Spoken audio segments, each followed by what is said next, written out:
Nabi. Kisah teladan Nabi. Wah, yuk dukung Kabi dengan menekan tombol subscribe. Jangan lupa bunyikan tanda lonceng untuk notifikasi. Selamat menonton. Kisah Nabi Zakaria alaihissalam. Doa yang mulia. Apakah kalian masih ingat kisah Nabi Yakub alaihissalam? Beliau adalah bapak para nabi dan para penguasa dari kaum Bani Israel. Beberapa di antara keturunannya adalah Nabi Zakaria, Nabi Yahya, dan Nabi Isa. Kisah tiga nabi ini saling berkaitan. Nabi Zakaria merupakan ayah dari Nabi Yahya dan pengasuh Siti Maryam, ibunda dari Nabi Isa. Subhanallah, sungguh keluarga yang mulia. Nabi Zakaria lahir di Palestina pada tahun 91 sebelum Masehi. Allahu Akbar. Dia beriman dan taat beribadah kepada Allah Subhanahu wa Ta'ala. Setelah dewasa, dia menikah dengan Ilyasya binti Fakut bin Qabil, seorang perempuan soleh yang berasal dari keluarga Nabi Harun alaihissalam. Semasa hidupnya, Nabi Zakaria bekerja sebagai tukang kayu. Mereka hidup dengan sederhana dan memegang teguh imannya kepada Allah. Kaum Bani Israel pada waktu itu hidup dalam masa yang sulit. Kaum yang beriman kepada Allah selalu memenuhi masjid besar seperti Baitul Maqdis yang agung. Namun, bersamaan dengan itu, kaum yang membangkang hidup dengan bebas di sekitarnya. Pasar-pasar di sekitar masjid menjadi tempat berlangsungnya segala kegiatan yang penuh dengan dosa, seperti penipuan, pencurian, penyiksaan, serta perjudian. Kaum yang beriman harus berjuang dengan gigih melawan segala macam godaan. Di antara mereka, ada satu imam besar yang dihormati oleh kaum Bani Israel. Dia adalah Imron. Istri Imron merupakan saudara ipar dari istri Nabi Zakaria. Dengan begitu, Nabi Zakaria menjadi kerabat dari Imron. Keduanya memiliki kisah yang serupa, yakni sulit memiliki anak meskipun telah lama menikah. Dan ternyata Allah lebih dulu menitipkan karunia-Nya kepada istri Imron. Ketika mengetahui bahwa dirinya hamil, istri Imron bernazar, berjanji kepada Allah, jika lahir anak laki-laki, maka dia akan menjadikannya pembantu Allah. Ya Tuhanku, sesungguhnya aku telah menazarkan kepada Engkau, anak yang dalam kandunganku menjadi anak yang soleh dan berkhidmat di Baitul Maqdis. Beberapa bulan kemudian, lahirlah seorang bayi perempuan yang kemudian diberi nama Maryam. Ya Allah, meskipun dia bukan laki-laki, namun aku tetap akan menjalankan nazarku. Terimalah dia, ya Allah. Dan Allah telah memiliki rencana yang besar untuk Maryam.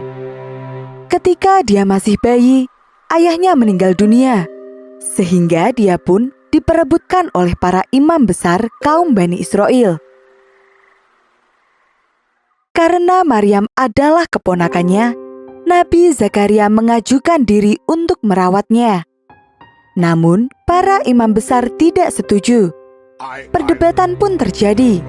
Siapa di antara mereka yang berhak mengasuh Maryam? Kemudian, salah satu dari mereka mengusulkan untuk mengadakan undian. Supaya adil, kita putuskan dengan undian saja.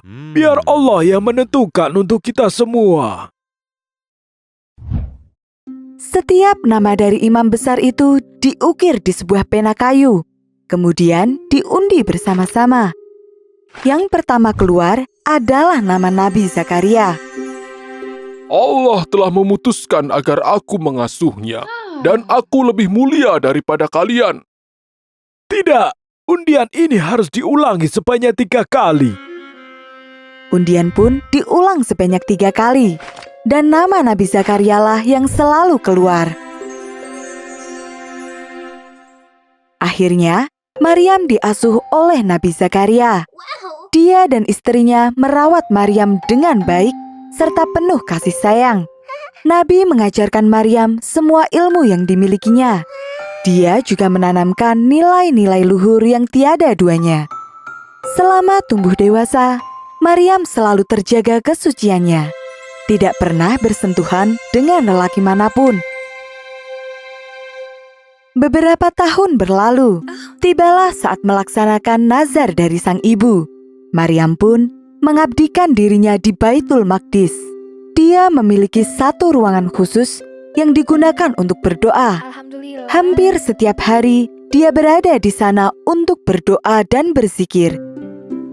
Dalam kisahnya, Allah begitu memuliakan Maryam. Seringkali, Nabi Zakaria melihat makanan yang melimpah di ruangan Maryam. Hai Maryam, dari mana kamu memperoleh makanan ini? Makanan itu dari sisi Allah. Nabi Zakaria terdiam mendengar jawaban dari Maryam. Dia kemudian tersadar bahwa sesungguhnya Allah memberi rezeki kepada siapa saja yang dikehendakinya. Dan kuasa Allah memang terbukti dan nyata. Iman Nabi pun semakin bertambah. Nabi Zakaria diangkat menjadi Rasul utusan Allah ketika usia 90 tahun.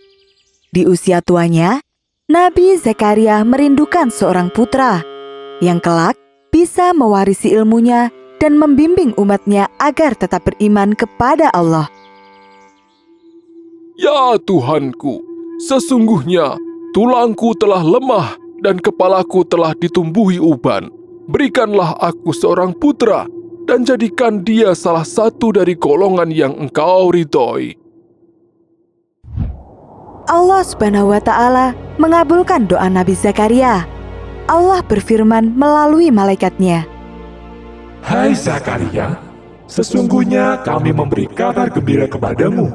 Kamu akan memperoleh seorang anak bernama Yahya. Nabi Zakaria terguncang menerima wahyu tersebut. Dia gembira namun juga heran. Bagaimana dia bisa punya anak dalam usia yang sudah sangat tua dan istrinya juga sama tua sepertinya. Allah sungguh maha besar. Jika Allah menghendaki, Allah hanya perlu berkata kun fayakun, yang artinya jadilah maka terjadilah. Dan segala sesuatu yang terjadi di dunia ini telah ditetapkan jauh sebelum manusia ada. Nabi bersujud atas karunia yang diberikan kepadanya. Hatinya dipenuhi rasa syukur kepada Allah Subhanahu wa Ta'ala dan ia pun memujinya. Lalu, Nabi meminta kepada Allah Subhanahu wa Ta'ala agar memberinya tanda ketika anak yang dijanjikan hadir di dunia ini. Allah berfirman, Tanda bagimu adalah engkau tidak bisa berbicara dengan manusia selama 3 hari kecuali dengan isyarat. Sebutlah nama Tuhanmu dan bertasbihlah memujinya pada waktu petang dan pagi hari. Apa yang ditetapkan oleh Allah pun terjadi. Beberapa waktu kemudian, secara tiba-tiba, Nabi Zakaria tidak bisa berbicara. Sekuat apapun dia mencoba, suaranya tidak pernah bisa keluar. Apa yang terjadi? Apakah engkau sakit? Nabi Zakaria hanya bisa menggeleng.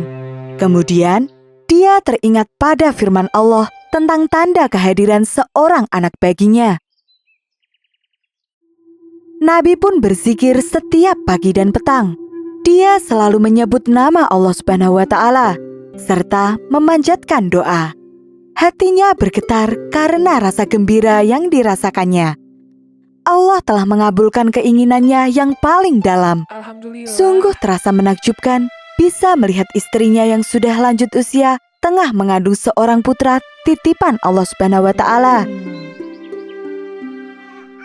Kemudian, Nabi Yahya alaihi salam pun lahir dengan membawa sifat mulia. Di antaranya adalah suka bersedekah, memiliki lisan dan perbuatan yang baik, tawadhu dan rajin beribadah. Nabi Zakaria mendidik dan membesarkan Nabi Yahya dengan sangat baik. Kelak, dialah yang akan meneruskan perjuangan sang ayah. menjadi nabi serta rasul untuk kaum Bani Israel.